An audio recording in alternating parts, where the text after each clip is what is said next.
Olá, leitores e leitoras, eu sou o Douglas Heraldo, do blog Listas Literárias, sim, aquele blog com as listas mais criativas e originais da internet brasileira, e esse é o meu canal no YouTube, onde eu amplio as minhas discussões literárias, onde eu produzo um material diferenciado, às vezes de suporte e apoio ao blog, mas também em novos formatos para conversar com vocês, e vocês já sabem, estamos fazendo aqui a sessão Diários de Leitura, onde eu analiso capítulo por capítulo de uma grande obra, especialmente grandes obras da literatura brasileira, e nesse caso estou fazendo a leitura com vocês capítulo por capítulo de Vidas Secas de Graciliano Ramos.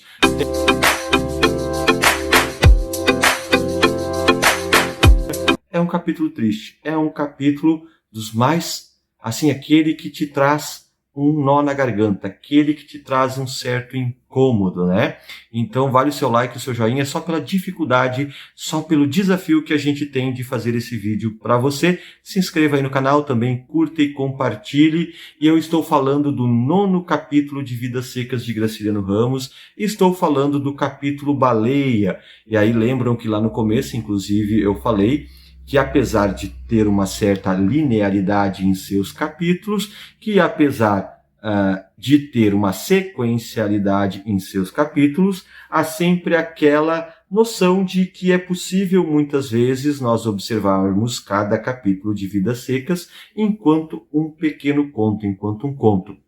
E especificamente este capítulo, Baleia, ele inclusive foi eleito por Ítalo Morricone numa antologia bastante lida, numa antologia de contos bastante celebradas, entre os 100 melhores contos do século XX. Então, Baleia está lá entre os contos selecionados por Ítalo Morricone como um dos melhores do século XX da nossa literatura brasileira. Aliás, vale muito a pena também, é outro livro que, se você tiver a oportunidade, leia, só tem conto fantástico lá mesmo de leitura e de abordagens e estéticas bastante diversas. Mas voltando aqui então ao capítulo Baleia, ou ao conto Baleia, a baleia, retomando e lembrando que é a cachorrinha que vive junto ali com Fabiano e família, é a cachorrinha que na iminência da morte de todos consegue encontrar umas preás para essa gente danada comer, é a cachorrinha que ao longo da narrativa, e aqui talvez um dia eu escreva algum artigo, se já não tem algum artigo escrito sobre isso, né? A baleia, ela tem um processo de personificação muito interessante aqui na narrativa do Graciliano Ramos. Ela é uma personagem da obra, não tem como dizer que não. Além disto, a baleia, ela vai ter estes contornos de quase realismo mágico, porque afinal estamos falando de um animal cujo narrador onisciente, né? A gente tem um narrador em terceira pessoa em Vidas Secas, e um narrador extremamente onisciente, um narrador que adentra pensamentos de baleia. Um narrador que transforma a baleia em um ser extremamente inteligente. A baleia é inteligente, não estou dizendo que não, né? Mas que carrega dentro da sua animalidade bastante características humanas, né? A baleia é dotada de muitos elementos de determinada humanidade, inclusive a esperança e a utopia, e o próprio sonho final da sua morte, lá a baleia sonhando com preás saborosas, né?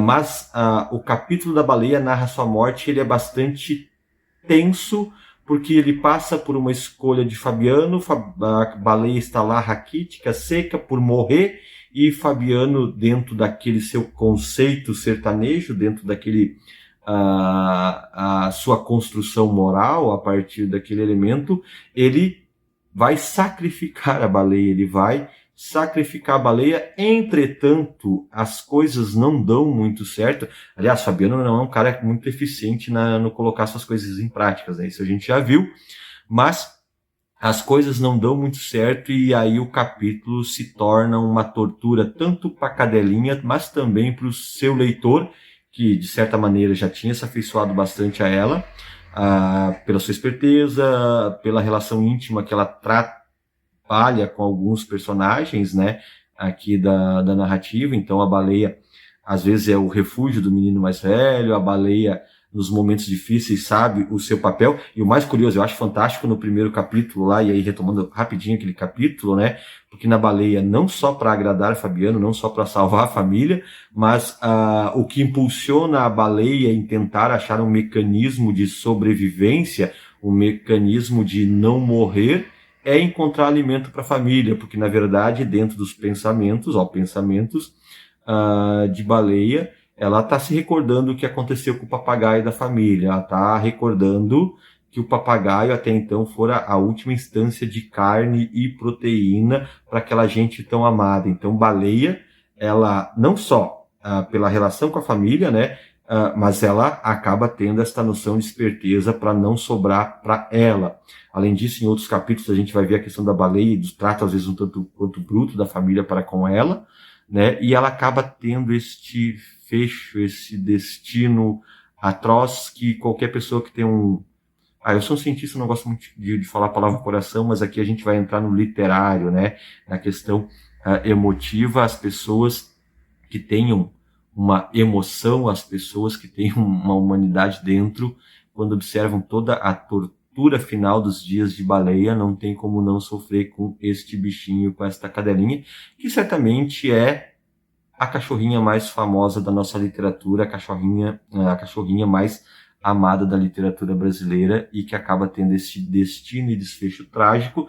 Sim, e obviamente aqui no capítulo tem spoilers, mas Vidas Secas é um grande clássico da literatura brasileira, e eu sempre me lembro do meu professor João Luiz Pereira Urique, né, que em uma aula para nós disse: clássicos não têm spoilers, e é um pouco isso. Quando a gente faz a análise e a discussão de clássicos, você já deveria estar sabendo, inclusive, que a baleia morre no livro, então não tem problema nenhum trazer esta bomba, e mesmo você tendo esse spoiler, com certeza você vai se emocionar e se chocar com esse capítulo, ou para quem leu só ela enquanto conto, inclusive lá naquele livro que eu falei do Ítalo Morricone, né, também você vai sentir este drama. A grande diferença, eu li os dois, eu li primeiramente Baleia lá naquela antologia do Ítalo Morricone, já é um conto angustiante, já é um conto que te pega, né, e só que lendo a partir da narrativa toda, do romance todo, seguindo a sequência de Vidas Secas,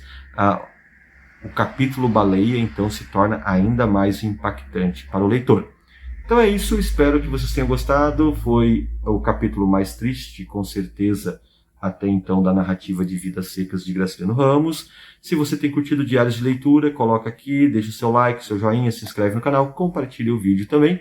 Esse vídeo compartilha também com quem está interessado em conhecer um pouco mais sobre o conto Baleia, ou o capítulo Baleia, né? Auxilia aí você, a gente está crescendo e continuando a produzir conteúdos sempre diferentes e bastante explicadinhos de literatura aqui no YouTube. Um grande abraço e até mais!